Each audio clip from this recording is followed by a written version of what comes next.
5 तारीख है और कल रिजल्ट आने वाला है। कुछ लोगों ने तो बोल दिया था कि हेलो 10th वालों, आप सबका स्वागत है। यानी कि मेरे कहने का मतलब ये था कि 11th वालों, क्योंकि अब आप बहुत जल्दी आप 11th क्लास में जाने वाले हो। क्यों? क्योंकि रिजल्ट आपका बहुत जल्दी आने वाला है। आज की हमारी वीडियो इसी बारे में होने वाली है कि आपका रिजल्ट कब आएगा, और जो ये अफवाह फैली हुई है कि आज आएगा कल आएगा, इससे जो टेंशन या पैनिक क्रिएट हो रहा है, उन सभी चीजों के बारे में हम बात करने वाले हैं इस वीडियो में। और साथ में हम बात करेंगे कि 10th के रिजल्ट के बाद हमें क्या करना चाहिए, क्योंकि अभी भी बहुत सारे बच्चे ऐसे हैं जिन्होंने अपना स्ट्रीम जो है वो सिलेक्ट नहीं करा है और वो सोच रहे हैं कि हम ये लेंगे ये वो लेंगे, रिजल्ट के बाद लेंगे। तो मैं आपको हेल्प करूंगा कि आपको कौन सी स्ट्रीम लेनी चाहिए। तो सबसे पहले हम बात कर लेते हैं जो एक फेक न्यूज फैल रही है, ठीक है, हर जगह। वो क्या है बच्चों? देखो, वो ये फैल रही है कि आपको इस तरीके का एक सर्कुलर मिल रहा होगा, central board of secondary education, मतलब सीबीएसई की तरफ से ये आपको एक ऐसा मिल रहा होगा, ठीक है। बट ये एकदम फेक है। इसमें डेट लिखी हुई है कि 6 मई को आपका 11 बजे क्या आएगा, रिजल्ट आएगा, जो कि एकदम फेक है। सीबीएसई ने अपनी तरफ से इस चीज को एकदम मना कर दिया है। तो अगर आप ये सोच रहे थे कि कल रिजल्ट आने वाला है, मतलब आज 5 तारीख है और कल रिजल्ट आने वाला है, कुछ लोगों ने तो बोल दिया था कि आज रिजल्ट आएगा, तो ऐसा कुछ भी नहीं है, ठीक है। तो फिर बात करते हैं कि रिजल्ट आएगा कब, फिर बात करते हैं रिजल्ट आएगा कब, ठीक है। तो व्हेन विल रिजल्ट कम, ठीक है। अब भाई रिजल्ट जब भी है वो आपको पता तो चल ही जाना है। तो अभी आपको यार ये गूगल के आर्टिकल्स या ये यूट्यूब या वो यूट्यूब पे नहीं जाना है, ठीक है। मैं आपको एक डेट अपने हिसाब से बता सकता हूँ, ठीक है, जो कि पास्ट ट्रेंड्स को देखते हुए मैं एनालाइज करके मैं आपके लिए लेके आऊँ, पास्ट को देखते हुए। क्योंकि सीबीएसई जनरली क्या करती है, मई के सेकेंड वीक में रिजल्ट को रिलीज करते हैं, ठीक है, या तो सेकेंड वीक या तो थर्ड वीक की स्टार्टिंग में रिलीज कर देते हैं। तो मोस्ट टेंटेटिव डेट जो होती है वो होती है 10 से 15 मई के बीच में, ठीक है। तो 10 से 15 मई के बीच में कभी भी रिजल्ट आ सकता है, ठीक है। इससे पहले कभी आज तक रिजल्ट आया नहीं है और उसके बाद भी कभी रिजल्ट नहीं आया। इस डेट के अंदर ही आपका रिजल्ट आएगा और मोस्ट प्रोबेबल डेट होती है 10 तारीख को ही वो निकाल देंगे, या तो 10 या तो बीच में 12 या तो 15, ठीक है, डिपेंडिंग अपॉन किस डेट को निकालेंगे। बट ये तीनों डेट जो है वो सबसे ज्यादा क्या है, चांसेस है कि रिजल्ट आपका इस पे आ चुका है। और मैं आपको वीडियो के एंड में बताऊंगा भी कि आपको जाके कहां पर रिजल्ट चेक करना है, उस बारे में बताऊंगा, ठीक है। तो अब आपको रिजल्ट आने की टेंशन नहीं लेनी है, ठीक है। कोई भी नहीं, चाहे आपका रिजल्ट अच्छा है और चाहे आपका रिजल्ट बहुत अच्छा है, क्योंकि हम तो सोचेंगे नहीं जब तक रिजल्ट गंदा ना आ जाए, ठीक है। और मेरा यकीन है कि आप सबका रिजल्ट बहुत अच्छा आएगा, ठीक है। तो अपने ऊपर कॉन्फिडेंट रखो, ठीक है। और अब ये बात करते हैं कि हमें रिजल्ट के बाद करना क्या है, ठीक है। What will do after result, ठीक है। तो देखो, रिजल्ट के बाद क्या करना है, ठीक है। After result what we do, सबसे पहले भाई देखो, रिजल्ट आने के बाद, ठीक है, चाहे आपका रिजल्ट भाई हम 2 केस मानेंगे, मैं आपको हमेशा खुश नहीं करता रहूंगा, ठीक है। आपका रिजल्ट अच्छा आ सकता है, गुड, या आपका रिजल्ट बैड आ सकता है, ठीक है। हाँ, गुड और बैड दोनों के आने के रीजन अलग अलग हो सकते हैं, ठीक है। अगर आपने बहुत अच्छी मेहनत करी होगी, बहुत अच्छी तैयारी करी होगी, तो आपका रिजल्ट बहुत अच्छा आ सकता है, ठीक है। और अगर आपकी तैयारी में थोड़ी कमी रह गई हो या आप पेपर में बीच में बीमार पड़ गए हो, ठीक है, तो आपका रिजल्ट बैड भी आ सकता है, ठीक है। तो दोनों केसेस में आपको क्या करना है, ठीक है, दोनों केसेस, क्योंकि बहुत सारे यूट्यूब पे मैंने देखा कि बताते नहीं है, सब बोलते हैं अच्छा रिजल्ट आएगा, बट जिनका गंदा रिजल्ट आ जाता है उनका क्या, ठीक है। अब देखो, अच्छा रिजल्ट आया तो बहुत अच्छी बात है, बैड रिजल्ट आया तो आप 3 चीजें ये कर सकते हैं, ठीक है। सबसे पहले आप रीचेक के लिए, अगर आपको कॉन्फिडेंस है नहीं भाई मेरे तो इतने कम नंबर आ ही नहीं सकते, तो आप रीचेक के लिए अपनी कॉपीज को दे सकते हो, ठीक है। या आपको ऐसा लग रहा हो रीएवोल्यूशन के लिए दे सकते हो, ठीक है, रीएवोल्यूशन, रीचेक, ठीक है। हाँ, या आप उस पेपर को रीपेपर भी दे सकते हो, ठीक है। ये तीनों तरीके सीबीएसई आपको देते हैं आपको अपने मार्क्स को इंक्रीज करने के बाद, ठीक है। इन सभी चीजों का डिटेल में आपको मैं बता दूंगा किसी और वीडियो में। बस आप समझ लो कि अगर आपका रिजल्ट बैड आया बट आपको अपने ऊपर पूरा यकीन है, हाँ, कि मेरा रिजल्ट बेकार आ ही नहीं सकता, तो आप इन तीनों चीजों के लिए क्या कर सकते हो, अप्लाई कर सकते हो, ठीक है। वो आपको अपनी आपके आंसर की भेज देंगे, उस आंसर की को आप अच्छे से पढ़ो। अगर आपको लग रहा है कि टोटलिंग में गलती है तो आप रीएवोल्यूशन का फॉर्म भरो। अगर आपको लगता है कि आपने सही लिखा है, टीचर ने आपसे नंबर काटे हैं, तो रीचेक का फॉर्म डालो, ठीक है। और अगर लगता है कि नहीं मेरा पेपर सच में खराब हो गया, मुझे दोबारा पेपर देना है, तो आपको क्या है, रीपेपर का फॉर्म भरना पड़ेगा, ठीक है। तो ये तीनों चीज आप कर सकते हो अगर आपको अपने ऊपर कॉन्फिडेंस है कि आप दोबारा कर लोगे, ठीक है। सीबीएसई आपको मौका देती है क्योंकि 10th का रिजल्ट आपके साथ पूरी जिंदगी भर रहता है, ठीक है, और उसमें गंदे मार्क्स किसी को भी नहीं चाहिए होता है क्योंकि हर जगह डेट ऑफ बर्थ की जगह उसी को यूज किया जाता है एज अ प्रूफ, ठीक है। तो आप ये 3 चीज कर सकते हो, रीचेक, रिवोल्यूशन और रीपेपर, ठीक है। शायद से जहां तक मेरे को याद है लास्ट टाइम फीस जो थी वो 500 थी, ठीक है। चाहे आप कुछ भी करवा लो 500 में, रीचेक करवा लो, रिवोल्यूशन करवा दो या रीपेपर, ठीक है, सबके 500 रुपीज लगते हैं। एक बार कंफर्म कर लेना साइट पे जाके, ठीक है, कितने लग रहे हैं, तो आप ये कर सकते हो, ठीक है। गुड हो गया। चलिए अब आगे बात करते हैं कि उसके बाद क्या, रिजल्ट आ गया। अब बहुत सारे बच्चों के मन में ये क्वेश्चन रहता है कि भैया मुझे स्कूल कौन सा चूज करना चाहिए। देखो, ये स्कूल चूज करने वाली प्रॉब्लम जो होती है उन बच्चों के साथ आती है जिनके फैमिली जो है वो वेल टू डू नहीं है, मतलब उनकी फैमिली में इतनी इनकम नहीं है कि उसे एक बहुत अच्छे प्राइवेट स्कूल में डाल सकते हैं, ठीक है। तो उनके लिए क्या क्या भैया मैं जिस स्कूल में पढ़ रहा था उसी स्कूल में रहूं या मैं किसी और स्कूल में ट्राई करूं, ठीक है। ये सब बातों का हमारे में बात करने वाले हैं। सबसे पहले हम ये सोचते हैं कि भाई गवर्नमेंट स्कूल और प्राइवेट स्कूल में दोनों में से अच्छा क्या है, ठीक है। भाई दोनों ही स्कूल अच्छे, ठीक है। हाँ, बट प्राइवेट स्कूल भाई देखो फीस ज्यादा लेता है, ठीक है।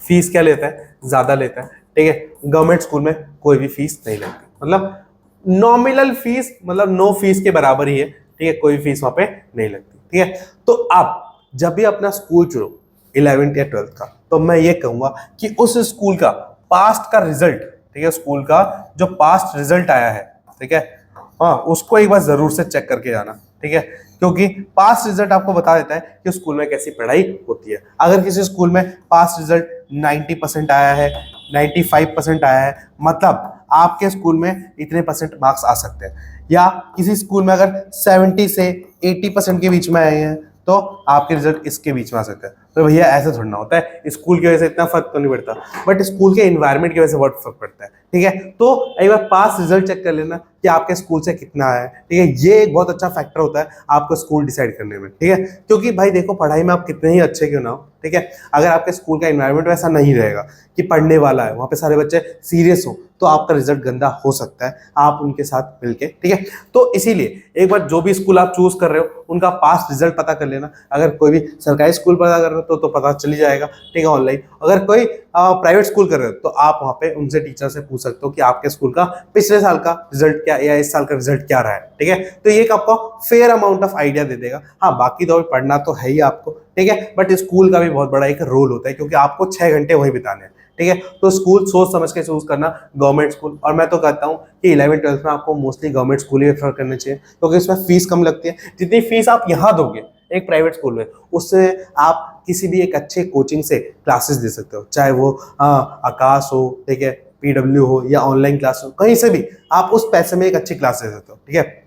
मेरा ऐसा मानना नहीं है कि आप मेरे से पढ़ो या आपको जो अच्छा लगता है, ठीक है, आप जो फीस प्राइवेट स्कूल में देने वाले थे उस फीस को बचा के आप वहां पे इन्वेस्ट कर सकते हो। आप कोई जेई की तैयारी, नीट की तैयारी अभी से कर सकते हो, जो फीस आप स्कूल में खर्च करने वाले हो उससे, ठीक है। और आपकी प्रिपरेशन भी अच्छी हो जाएगी, आपके पैसे भी बच जाएंगे, ठीक है, बहुत सारे पैसे बच जाएंगे क्योंकि प्राइवेट स्कूल 1-1 लाख 1.5 लाख तक फीस चार्ज करता है बहुत सारे बड़े स्कूलों में, ठीक है। छोटे स्कूल में भी फिर भी 25-30 हज़ार तो लग ही जाते हैं। तो इन पैसों का बचा के आप अच्छा सा कोर्स ले सकते हो जहां से पढ़ के कोई एग्जाम सीरियस हो तो क्लियर कर सकते हो, ठीक है भाई। यहाँ तो समझ में कौन सा स्कूल चूज करना है। अब आगे बात करते हैं कि उसके बाद क्या, उसके बाद भाई कौन सा स्ट्रीम चूज करें। मोस्ट ऑफ द बच्चों का यही क्वेश्चन रहता है, भैया मैं आर्ट्स लूं, मैं साइंस लूं, मैं कॉमर्स लूं, मैं क्या लूं, ठीक है। तो भाई देखो स्ट्रीम चूज करना 3 फैक्टर्स पे डिपेंड करता है, ठीक है, मैंने आपके सामने लिखा हुआ है। 1 मार्क्स, दूसरा इंटरेस्ट और तीसरा करियर, ठीक है। सबसे पहले बात करते हैं मार्क्स जो है वो एक इंपॉर्टेंट फैक्टर है भी और नहीं भी, ठीक है। अब लेट सपोज कोई बच्चा है, ठीक है, जो पूरे साल अच्छे से पढ़ा, उसके हर पेपर में अच्छे मार्क्स आए, बट उसके बोर्ड में ना किसी कारणवश 70% आ गए। कितने आ गए? 70% आ गए। तो अब वो ये 70% को अगर देख के करियर अपना स्ट्रीम चूज कर रहा है कि 70% है यार, मैं तो मुझसे साइंस होगी नहीं, मैं कॉमर्स ले लेता हूँ, तो वो बच्चे के लिए मार्क्स एक मैटर नहीं है क्योंकि उसने पूरे साल मेहनत करी है, लास्ट में कुछ कारण की वजह से, चाहे उसकी तबीयत खराब हो गया, चाहे कुछ और हो गया, उसके मार्क्स कम आ गए, तो उसे अपने मार्क्स पे ध्यान नहीं देना चाहिए, ठीक है। बट मोस्ट ऑफ द बच्चे अगर आपके साल भर वही 60% या 50 परसेंट आ रहे हैं, तब आप मार्क्स को कंसिडर कर सकते हो अपने स्ट्रीम को चूज करने से पहले। बट अगर आपके पूरे साल अच्छे नंबर आ रहे थे और बोर्ड्स में जाके नंबर गंदे आ गए, इसका मतलब कुछ गड़बड़ हुई है बीच में, तो आपको डिमोटिवेट होने की जरूरत नहीं है, और उस टाइम आप मार्क्स को ना देख के आपको जो अच्छा लग रहा है सब्जेक्ट वो चूज कर सकते हो। दूसरा, आपका इंटरेस्ट किसमें है। आपका इंटरेस्ट सबसे इंपॉर्टेंट है, क्योंकि भाई देखो, हम तो बोल सकते हैं कि ये स्ट्रीम बेस्ट है, वो स्ट्रीम बेस्ट है, ठीक है, बट बोलना नहीं चाहिए। आपका इंटरेस्ट जिसमें है, अगर आपको एसएसटी अच्छी लगती है तो आप आर्ट्स लो, ठीक है। अब अगर आपको कैलकुलेशन वगैरह ये सब अच्छी लगती है तो आप कॉमर्स ले सकते हो, और अगर आपको साइंस ज्यादा अच्छी लगती है, ठीक है, साइंस में फिजिक्स केमिस्ट्री ये सब पढ़ना अच्छा लगता है, तो आप साइंस लो, ठीक है। बेस्ड ऑन योर इंटरेस्ट आपको अपनी स्ट्रीम चूज करनी चाहिए, ठीक है, क्योंकि आपको 2 साल उसको पढ़ना है और आगे जो स्ट्रीम आपने ले ली उसी में आगे कंटिन्यू करना है, तो आपको सोच समझ के फैसला लेना पड़ेगा कि आपको कौन सी स्ट्रीम चूज करनी है, ठीक है। लास्ट है करियर। आप किस करियर को परस्यू करना चाहते हो, आप डॉक्टर बनना चाहते हो, इंजीनियर बनना चाहते हो, या गवर्नमेंट जॉब में जाना चाहते हो, तो इन सभी के लिए साइंस एक बेस्ट ऑप्शन रहती है, ठीक है। बट भैया गवर्नमेंट जॉब तो हम आर्ट्स से भी कर सकते हो, बिल्कुल कर सकते हो, ठीक है, बट साइंस जो होता है वो आपके आईक्यू को और थोड़ा चैलेंजिंग बना देता है, आपका जो प्रॉब्लम सॉल्विंग स्किल्स होते हैं उनको बढ़ा देता है, तो साइंस एक अच्छा करियर ऑप्शन रह सकता है। और मोस्ट ऑफ द जितने भी आईएएस आईपीएस बनते हैं, मोस्ट ऑफ द का बैकग्राउंड साइंस से रहता है, क्योंकि साइंस जो होता है थोड़ा आईक्यू में वो कर देता है, ठीक है। आर्ट्स बहुत हेल्प जरूर करता है, ठीक है, आर्ट जरूर आपकी हेल्प करता है, बट आपको थोड़ा मैथ में कैलकुलेटिव प्रॉब्लम्स में आपको थोड़ा पीछे कर देता है, ठीक है। तो साइंस बेस्ट रहेगी, ठीक है, इन सब करियर के लिए। अब देखो, कुछ स्पेसिफिक करियर होते हैं जहाँ पे आर्ट्स की जरूरत होती है, ठीक है, कहीं पे कॉमर्स की जरूरत पड़ती है, जैसे हाँ, तो उन सब के लिए आर्ट्स कॉमर्स आप ले सकते हो। तो करियर बेस्ड ये ऑप्शन भी आप कंसिडर कर सकते हो कि आपको करियर में करना क्या है, ठीक है। ये बहुत एक छोटी उम्र है 10th क्लास, जिसमें आप ये डिसीजन लो, तो आपको इस चीज के लिए डिस्कस करना चाहिए अपने बड़ों से, ठीक है, अपने पेरेंट्स से, या आपके कोई बड़े भाई बहन हो, या आपको कोई गाइड करने वाला, ठीक है, आपका ट्यूशन टीचर ही हो, कोई भी हो, उससे आपको एक बार जरूर पूछ लेना चाहिए, भैया मैं ये बनना चाहता हूँ, ये बनना चाहती हूँ, मुझे बता दीजिए मुझे कौन सी स्ट्रीम मेरे लिए बेस्ट रहेगी, ठीक है। तो वो आपको एक बहुत अच्छी एडवाइस दे सकते हैं, ठीक है, जिससे आप ये चूज कर सको, ठीक है। अब आगे बात करते हैं, ठीक है, कि अगर स्ट्रीम कौन कौन सी होती है, ठीक है। बहुत सारे बच्चों को पता होगी, बहुत सारे बच्चों को नहीं पता होगी। तो भाई देखो, स्ट्रीम 3 तरह की होती है, एक होती है आर्ट्स, एक होती है कॉमर्स, और एक होती है साइंस, ठीक है। अब आर्ट्स में आपको मोस्टली जियो, ठीक है, हिस्ट्री, ठीक है, पॉलिटिकल साइंस, ठीक है, हाँ, सोशियोलॉजी,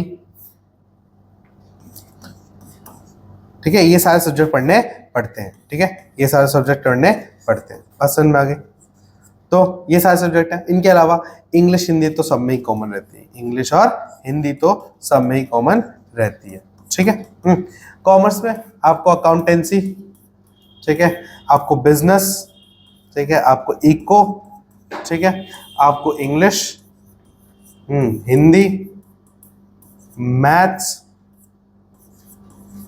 ठीक है, ये पढ़ने पड़ते हैं, ठीक है। मेन कोर सब्जेक्ट ये तीनों है, ये तो एडिशनल, ठीक है। अब बात करते हैं साइंस में। तो भाई साइंस में आपको फिजिक्स, ठीक है, केमिस्ट्री, मैथ्स, बायोलॉजी, ठीक है, इंग्लिश, हिंदी, ठीक है।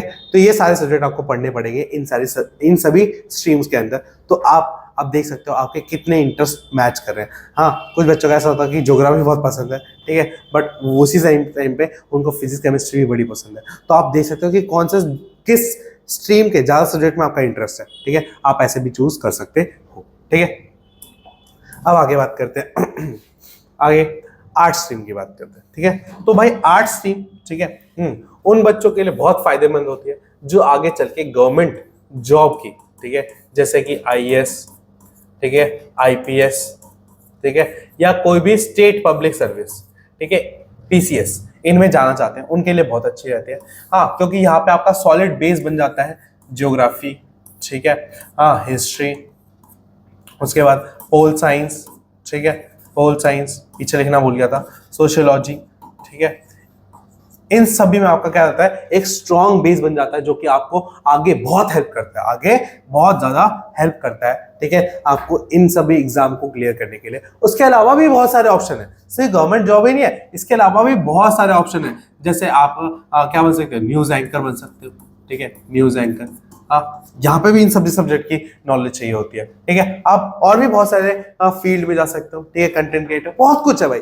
करियर ऑप्शन पे डिस्कस करने लगे तो पूरी एक वीडियो चाहिए उसको डिस्कस करने के लिए कि किस स्ट्रीम से आप क्या बन सकते हो, ठीक है, तो वो अलग से एक वीडियो में हम बात करेंगे। आज हम बात कर रहे हैं कि कौन सी स्ट्रीम लेनी चाहिए, ठीक है। तो अगर आप इन सबको मजबूत करना चाहते हो तो आपको आर्ट स्ट्रीम लेनी चाहिए, जिससे कि आपको इनमें हेल्प मिलेगी, ठीक है। अब बात करते हैं आगे कॉमर्स की, ठीक है। अब कॉमर्स में क्या होता है भाई, कॉमर्स में आपको 3 सब्जेक्ट तो पढ़ने ही पड़ते हैं। अकाउंट्स पढ़ना पड़ता है, बिजनेस पढ़ना पड़ता है, ठीक है, और आपको इको पढ़ना पड़ता है, ठीक है। हाँ, अब कॉमर्स में सबसे बड़ी डाउट की चीज रहती है, आपको विद मैथ जाना चाहिए, विदाउट मैथ जाना चाहिए, ठीक है। तो मैं आपको बताऊंगा, ये प्योरली इंटरेस्ट बेस्ड है, ठीक है, कि आप 10th तक, ठीक है, 10th क्लास तक, पूरे फर्स्ट से लेके 10th क्लास तक आपका मैथ कैसा रहा है, ठीक है। अगर आपको मैथ जल्दी समझ में आती है, ठीक है, आपको मैथ के स्टेप देख के समझ में आ रहा है, ठीक है, कि नेक्स्ट स्टेप कैसे हो रहा है, आपको प्लस माइनस में, मल्टीप्लाई में बेसिक चीजें एकदम क्लियर है आपकी, तो आपको मैथ्स के साथ जाना चाहिए, क्योंकि 11th-12th की मैथ्स बहुत हार्ड होती है। हाँ, अब एक मैथ्स जो होती है, यहाँ पर भी क्या होती है, चॉइस होती है। एक होती है बेसिक, एक होती है स्टैंडर्ड, ठीक है, एक होती है स्टैंडर्ड, ठीक है। तो स्टैंडर्ड तो वो होते हैं जब तक चलती आ रही है, बेसिक का सिलेबस बहुत अलग है, ठीक है। पहले क्या होता है 10th तक में, ये सेम सिलेबस रहता था, बस क्वेश्चन की जो स्ट्रेंथ है, पावर है, उसको कम कर दिया जाता था। बट इसमें क्या, एकदम बेसिक का एकदम सिलेबस अलग, 1-2 चैप्टर सेम होते हैं, बाकी पूरा सिलेबस क्या होता है, एकदम अलग होता है, ठीक है। तो बेसिक सोच समझ के लेना, ठीक है, क्योंकि उसकी बुक्स अभी भी अवेलेबल नहीं है और कंटेंट भी बहुत कम है, ठीक है। तो आप खुद भी या आपके स्कूल में पढ़ाया जा रहा है तो ही लेना, ठीक है, क्योंकि आगे बहुत ज्यादा प्रॉब्लम हो सकती है, ठीक है। बेसिक अच्छी है, ठीक है, ये आपकी गवर्नमेंट जॉब्स में बड़ी हेल्प करेगी, क्योंकि इसका सिलेबस मैंने देखा है, ये गवर्नमेंट जॉब के हिसाब से बनी हुई है, ठीक है। तो ये बड़ी हेल्प करेगी आपको, ठीक है। स्टैंडर्ड वो है, ठीक है, जो हर जगह चल रही है, इसका कंटेंट भी अवेलेबल, बहुत सारा प्रीवियस क्वेश्चन भी है, बहुत सारे यूट्यूब चैनल करवाते भी है, तो आपको कोई दिक्कत नहीं होगी, ठीक है। विदाउट मैथ्स वालों के लिए भाई एक ही ऑप्शन बचता है, वो हिंदी ले ले, ठीक है। हाँ भाई, मैथ्स इनकी अच्छी नहीं है, मैं तो सिंपल से सीधी सी बात बोलूंगा, 11th-12th में मैथ्स बिल्कुल मत ले लेना, ठीक है, क्योंकि मैथ्स आपसे क्लियर होगी नहीं, क्योंकि बहुत हार्ड मैथ है, ठीक है। तो अगर आपको इंटरेस्ट नहीं है तो मत लो, नहीं है तो नहीं लो, ठीक है, बात समझ में। अब आगे बात करते हैं हमारे साइंस की, ठीक है। तो साइंस में भी बच्चों को 2 चीजों में बड़ा डाउट रहता है कि भैया पीसीएम लूं या पीसीबी लूं। तीसरा ऑप्शन आजकल स्कूल वालों ने बंद कर दिया है, पीसीएमबी, ठीक है। बहुत सारे स्कूल, हाँ, गवर्नमेंट स्कूल में तो ऐसे ही मना कर देते हैं, हाँ, प्राइवेट स्कूल में पढ़ा देते हैं बट एक्स्ट्रा फीस लेते हैं, ठीक है। तो भाई दोनों के अलग अलग पर्पसेस हैं, ठीक है, दोनों के अलग अलग काम है, ठीक है। अगर आपको इंजीनियरिंग लाइन में जाना है तो आपको ये चाहिए होगा, अगर आपको डॉक्टर बनना है तो आपको ये चाहिए होगा, ठीक है। और हमारा समाज जो है वो इंजीनियर और डॉक्टर के पीछे पागल हो जाता है, ठीक है। और अगर आपको दोनों में ही ट्राई करना है तो आप दोनों में ट्राई करने के लिए आप ये ले सकते हो, ठीक है। तो ये आपके ऊपर है, ठीक है। पीसीएम भी बहुत अच्छी है, पीसीबी भी बहुत अच्छी है, बट इसमें थोड़ी सी प्रॉब्लम क्या होती है कि देखो, फिजिक्स और केमिस्ट्री दोनों में ही मैथ्स का पोर्शन है, तो आपको अगर बायोलॉजी लेते हो तो मैथ्स का पोर्शन अलग से आपको 1-2 चैप्टर, जैसे इंटीग्रेशन हो गया, डिफरेंशिएशन हो गया, इनको आपको अलग से समझने की जरूरत पड़ेगी, क्योंकि फिजिक्स और केमिस्ट्री में इंटीग्रेशन और डिफरेंशिएशन बहुत सारा है, उसका पोर्शन बहुत सारे थ्योरम्स में है, तो आपको वो चीजें सीखनी पड़ेगी, समझनी पड़ेगी। तो ये 2 चैप्टर आप अलग से भी कर सकते हो, कोई भी टीचर की वीडियो देख लेना, आपको आराम से समझ में आ जाएगी, ठीक है।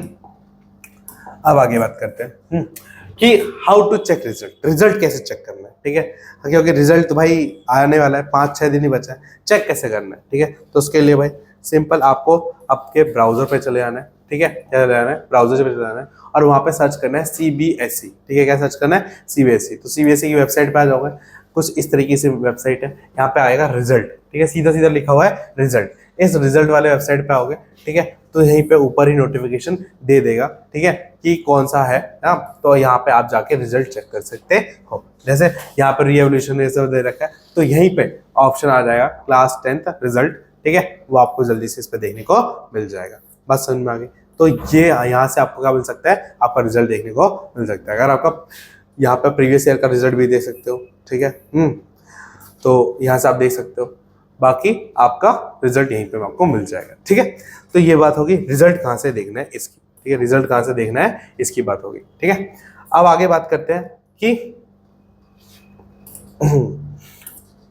भाई मेरी सजेशन क्या रहेगी। भाई मेरी सजेशन ये रहेगी आप सबको कि भाई स्ट्रीम ध्यान से चूज करना, ठीक है, स्ट्रीम ध्यान से चूज करना, ठीक है। और अगर कुछ अच्छे बच्चे हैं जो अभी कंफ्यूज है साइंस को लेके, ठीक है, साइंस को लेके कि भैया मैं साइंस लूं या ना लूं, नंबर तो आ गए हैं, ठीक है, 80%, 85%, 90% आ जाएंगे। उसके बाद भी बच्चे कॉमर्स या आर्ट्स ले लेते हैं, ठीक है, क्योंकि उनको लगता है साइंस बहुत हार्ड है, हाँ, या साइंस में पहले से बहुत कुछ आना चाहिए। तो मेरे एक सर थे, ठीक है, हाँ, मेरे एक सर थे, उन सर ने बोला था, बहुत एक अच्छी बात बोली थी, ठीक है, क्या बोली थी कि साइंस किसी को नहीं आती है, साइंस किसी को नहीं आती है, नहीं आती है, सीखनी पड़ती है, ठीक है। तो साइंस हार्ड नहीं, ठीक है, साइंस बिल्कुल हार्ड नहीं है। अब देखो हर सब्जेक्ट की तरह इसमें भी कुछ चीजें टफ है, कुछ चीजें इजी है। तो साइंस क्या है, किसी को नहीं आती भाई, रियल साइंस तो किसी को नहीं आती, ठीक है, बट सब क्या करते हैं, सीखते हैं, सब क्या करते हैं, सीखते हैं, ठीक है। तो आप ये सोच के मत डरना कि साइंस बहुत हार्ड होती है, ठीक है, अरे कुछ चीजें तो हार्ड होती है हर चीज में, हाँ, लाइफ है, इजी तो होगी नहीं, ठीक है, तो आप उस चीज के लिए साइंस ले सकते हो, ठीक है। हाँ, बस साइंस तभी लेना, ठीक है, तभी लेना जब आपका इंटरेस्ट हो, ठीक है। अब 80-90% आ गए हैं 10th में, ठीक है, बट आपका इंटरेस्ट बिल्कुल नहीं है, आपने बहुत मुश्किल से मैथ और उसमें अच्छा स्कोर किया है, ठीक है, अब आपको मैथ और से पीछे छुड़वाना है, तो आप मत लेना, ठीक है, कोई प्रॉब्लम नहीं है। बट अगर आप 80-90% आ गए, आपकी मैथ भी अच्छी है, साइंस भी अच्छी है, तो आप 1% के लिए शक मत करना कि साइंस हार्ड है, मैं नहीं लूंगा, मैं कोई और स्ट्रीम ले लेता हूँ, आराम से पास हो जाऊंगा। नहीं, साइंस भाई किसी को नहीं आती, ठीक है, सबको सीखनी पड़ती है, तो आप भी सीख लेना यार, तो चला थोड़ा जाएगा उसमें, है ना। तो हम हैं, हम पूरी मेहनत करेंगे यहाँ पे, और आगे भी जो भी इंफॉर्मेशन रहेगी इस क्लास के बारे में, ठीक है, वो आपके लिए हम लाते रहेंगे, ठीक है। और जिस दिन रिजल्ट आएगा, ठीक है, उस दिन हम लाइव रिजल्ट यहाँ पे वो करेंगे। तो अगर किसी भी बच्चे को अपना रिजल्ट चेक करवाना हो, ठीक है, तो वो कमेंट में अपना जो भी चीज़ें चाहिए होती है रिजल्ट चेक करने के लिए सब दे सकते हैं। हम ऑनलाइन लाइव रिजल्ट चेक करेंगे, और अपने हमारे पास जो बच्चे पढ़े हैं उनका भी रिजल्ट आपको दिखाएंगे, ठीक है, नाम ब्लर कर देंगे सब ठीक है। तो मिलते हैं नेक्स्ट क्लास में, तब तक के लिए बाय बाय, टाटा।